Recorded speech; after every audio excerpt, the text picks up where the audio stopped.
Hey there, welcome. Welcome to Rise and Receive.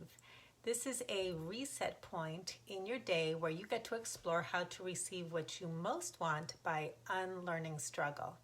So today we are on part 4 of receiving wealth.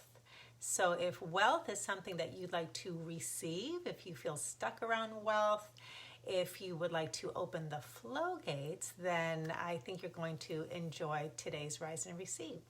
So what I'm currently doing in this series is I am illuminating blind spots, the blind spots that we have regarding different kinds of things that we most wish to manifest, receive into our lives, expand in our joyful fulfillment. And so I define a blind spot as when your current point of view hides an essential insight. And today's blind spot that I'm going to talk about regarding receiving wealth is what I call the conquer blind spot. So stay tuned for that. Now, because I'm all about teaching people how to receive by unlearning struggle, the way to look at blind spots in the world of receiving, a receiving blind spot occurs when you are operating as a human doing versus a human being. So what happens is most of us know how to do. We think, we plan, we strategize, we pursue, we hunt, we have timelines and strategies. I like to use the hunter as the metaphor for the doing model of power. But most of us are much less familiar with the being model of power. And being as a model of power is when we start to tap into easy, expansive receiving. So what happens is if you don't know how to receive, but you know how to do, which most of us just automatically do because we operate as doing beings, not human. Well, what is it? A human being versus a human doing. Because most of us know that and we don't know how to receive, what happens is when we aren't receiving the things that we most want, when we feel stuck, when we feel blocked, what we do is we rely more on the doing. We do more doing. We work even harder. We think even more. We do more research. So we stay stuck in this pursuit gerbil wheel of hunting, and we never really know how to actually stop the hunting, stop the pursuing, and receive the thing we've been working so hard for. So that's what we do here by illuminating blind spots so you can start to see how to shift from doing to being.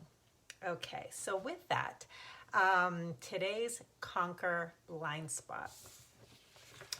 So a blind spot by definition means that you are blind to this thing that you need to see. So it's kind of like when you're driving a car. Okay, if you have a blind spot, there's a car that could be coming up behind you or beside you and you cannot see it.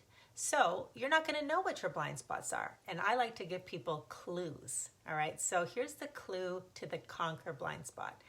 If your ideas about wealth, if you're trying to receive more wealth, manifest more wealth, bring in more wealth into your life, if you are focusing on what I call the magic number, like if I have $10 billion in the bank, then I'll be wealthy, you might be creating your own level of stuckness around wealth because that is actually incorrect.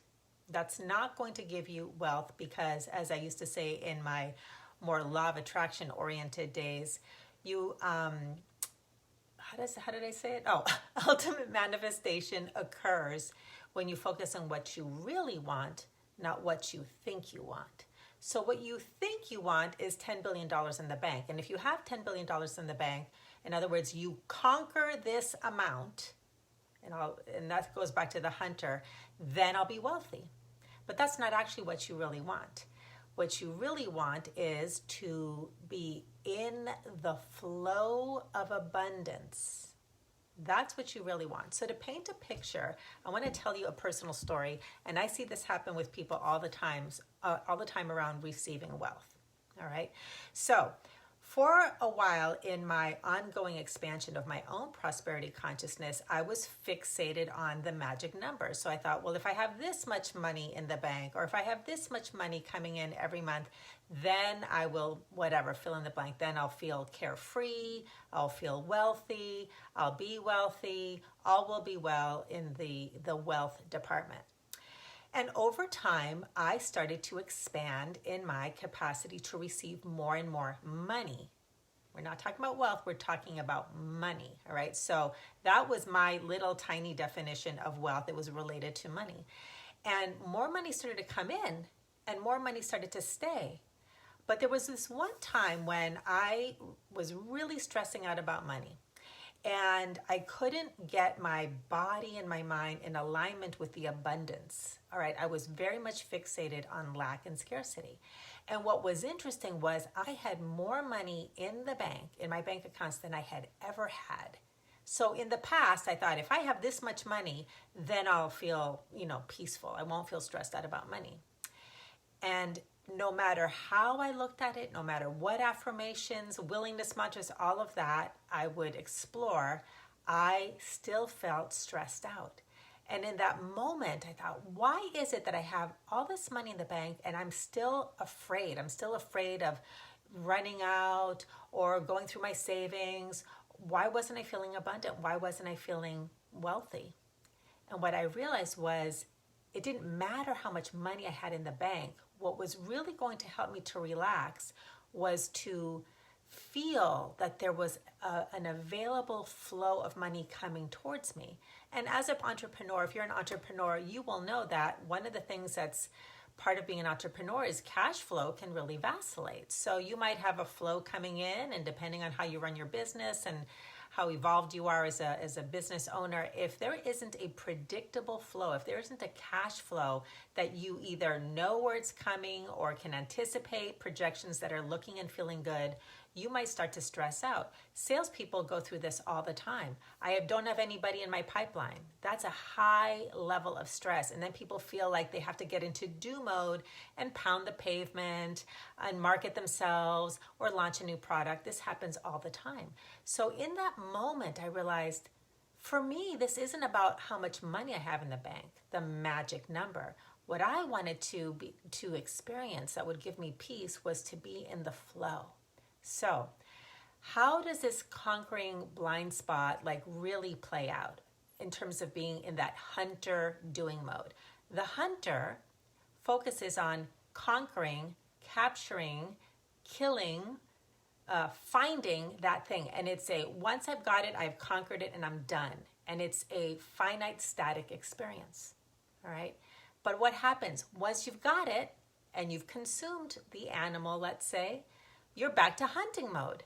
So that gives you, that never provides a lasting sense of peace, of wealth, of freedom, of all the energies we talked about the other day in part 3 about the feelings that you're after. What does wealth feel like to you? What are you experiencing?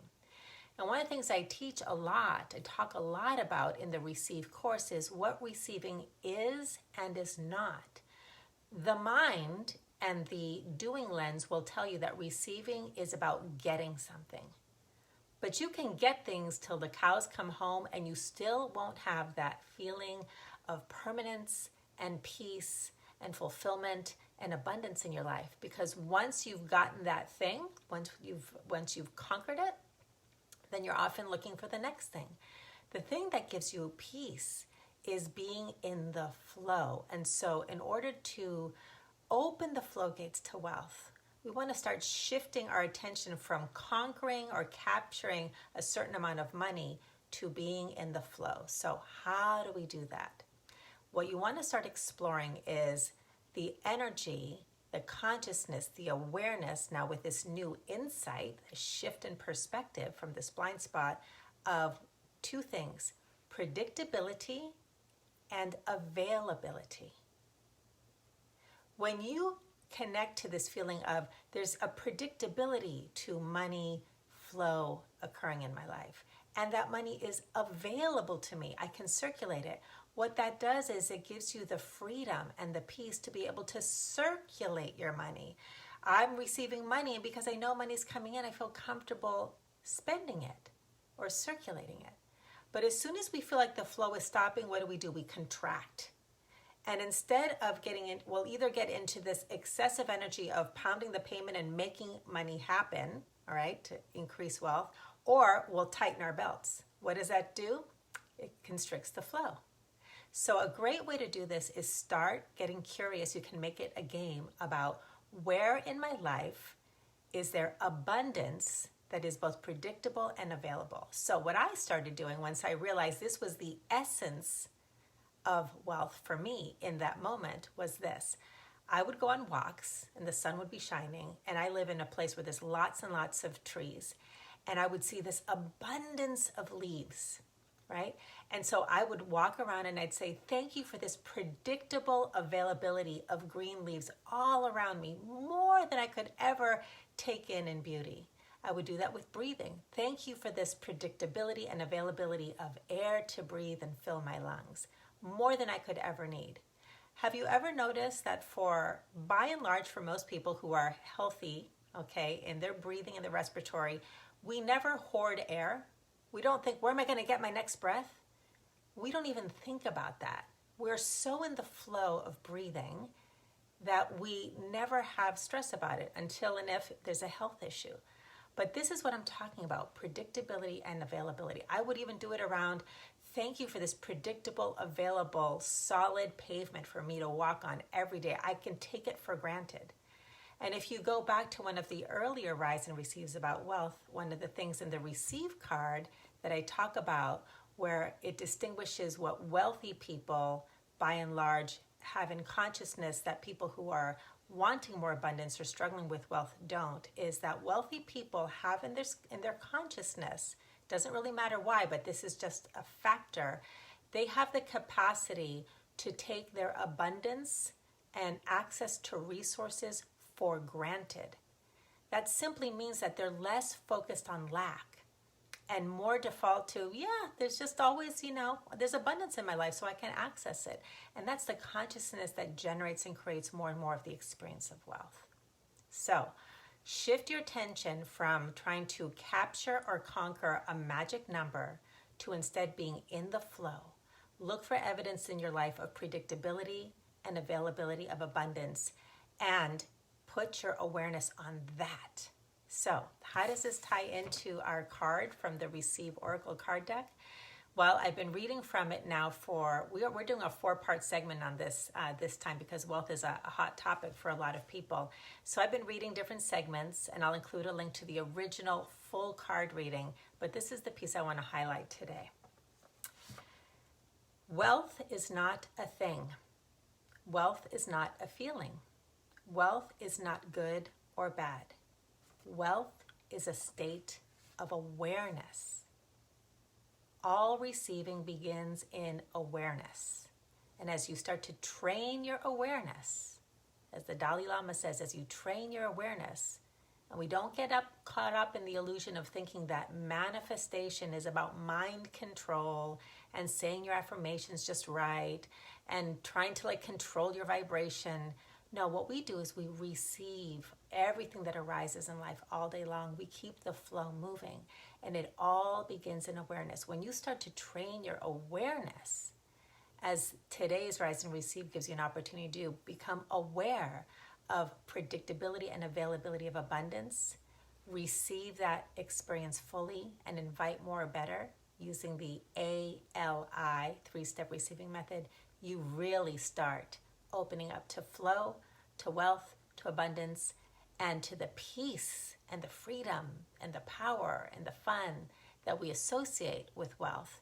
That becomes a whole new reality. And as always, here is your mantra for the day to activate the power of invitation. I am willing to deeply see all of the ways that I am wealthy right now. I am willing to deeply see all of the ways that I am wealthy right now. That activates the power of invitation through willingness, and it directs your awareness and your attention on where wealth already exists in your life versus all of the lack that our minds start to, seek evidence for that just keeps snowballing. So I hope this was helpful. If it was, please like, please share. It helps me reach the people that I'm here to serve. If you're on YouTube, click the red subscribe button so you can be notified anytime I release a new video. Next week, I'll be focusing on a new topic that is yet to be unveiled, and I'll do another 3-part series on the kinds of blind spots that can come up around the things that we most want. And if you'd like to take some next steps to really open up to becoming a fortunate receiver, really learn this skill set of receiving that produces tangible results in your life, please check out any of the links that I include above or below. Above if you're on Facebook, below if you're on YouTube. There are no cost and low cost resources. You can go to receiveclass.com, download the 70-minute webinar. You will walk away knowing exactly how to receive, as well as connecting to what you're ready to receive in 2021. Keep coming back for more Rise and Receive videos. I invite you to pre-order the brand new Receive Oracle card deck and guidebook that's coming out in April. We are ready to receive orders now, and there's a gift bundle valued at $69. If you do pre-order, that will go away as soon as the cards are here in physical form. For that, go to receiveCardDeck.com, all one word. And if you are really ready to create 15 minutes a day of space in which to receive, because you need a space in which to receive. Otherwise, you can't receive anything new. A bowl that is full cannot receive anything new. A bowl that is empty, that has space, can receive something new. You must create space in order to receive the 30-day challenge. You will get a video from me with a micro teaching. They're about 5 minutes each. You create 15 minutes a day and watch what you start receiving. For that, go to ReceiveChallenge.com. Check it out and keep on receiving. So I hope you have a great weekend, and I'll see you at the next Rise and Receive. Bye, everybody.